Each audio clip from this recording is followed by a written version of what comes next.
Welcome to the Move On in 12 Days series.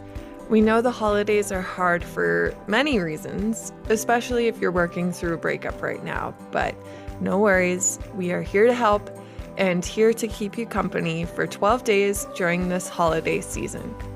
The Move On in 12 Days series is designed to give you an introduction to valuable advice, practices, and reminders that over time will help you move on in a healthy way. We'll start the first 6 days addressing common issues, questions, and advice for healing your heart in 2021. And the second half, we will focus on creating the happiest, healthiest, and most healed 2022. There's a lot to process over the holidays, even during the best of years. From sensory overload to the multitude of options in each day, all the extra sweets, hello sugar crash. It's an experience. Add in a dash of a broken heart, and it can cause feelings that everything is just too much, or even a bit of confusion.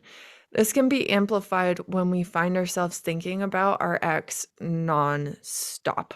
Sometimes feeling that we can't stop thinking about or missing our ex can seem to come out of nowhere, or can come after feeling that you've just turned a corner with your healing. This is okay and it's normal, even if you thought you put this behind you. We may have embraced the story of being in a partnership for the holidays for so long that our systems are now a bit confused with the new reality. One tip is to allow yourself a short time each day to let the thoughts come. Then use the affirmations found in this series to help redirect your thoughts. And another tip that I love, select a holiday project to distract the mind and give yourself something satisfying to work on. Yes, definitely. All about a project. So, some common questions we get. I can't stop thinking about them. How can I be in the moment? So for this, Janice's advice from earlier is giving yourself time to think about them, like letting your brain do the thing it wants to do, but not while you're at the holiday party. Maybe you pre-party, you're like, okay, this might be a little tricky. I'm going to give myself some time right now to journal out my feelings. Yes. Get all of those thoughts down on paper and out of your head. That will really help. And when you find yourself during the party or something, when you want to be focusing on the family time and the memories you're making now, when you find one of your thoughts creeping up, you can do something physical, like wiggle your toes or something like that to just bring yourself back into the present moment and have an affirmation or a thought that you want to start picking up on. So interrupt the cycle with a physical movement and then really focus on that new thought or on the cookie making or whatever you're doing in the moment. A good mindfulness practice for the holidays would be, once the thoughts come in, to stop and just think of 3 things around you that you're thankful for. Yeah. Oh, I love that one. Another thing we hear a lot, especially this time of year, nothing feels the same without them. How can I stop comparing? Yeah. Comparison is the thief of joy. Yeah, totally. And it's the season of joy. Yeah. While it may seem like comparing experiences with others to experience with our ex is something we can't control, remember, it's actually a choice. Like deciding to be in the moment or redirecting any of our thoughts. So recognize that this is a habit and decide to work on it. Breaking a habit, no matter what it is hard, whether it's chewing gum or having extra holiday cookies, which you're totally welcome to do during the holidays.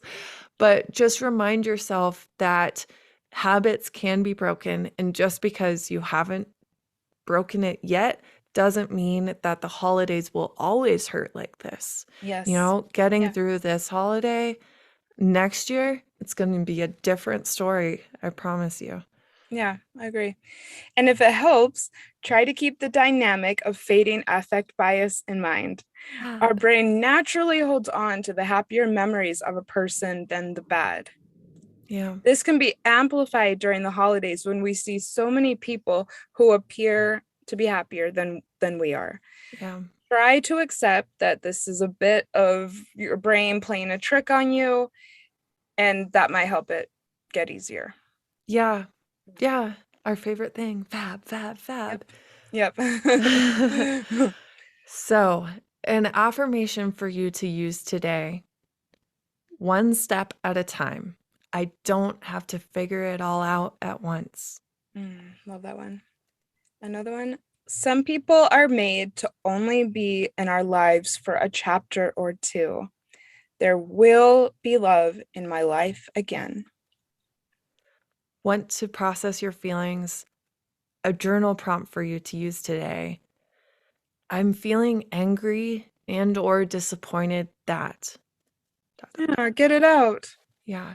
And the reason that journaling about things like that, even though that may seem like, ooh, going into what I'm angry or disappointed about is, ooh, I shouldn't do that, is when you journal, you're bringing it out of your mind and onto paper. And there's something kind of magical about that, that like lets your brain let it go just a little bit each time.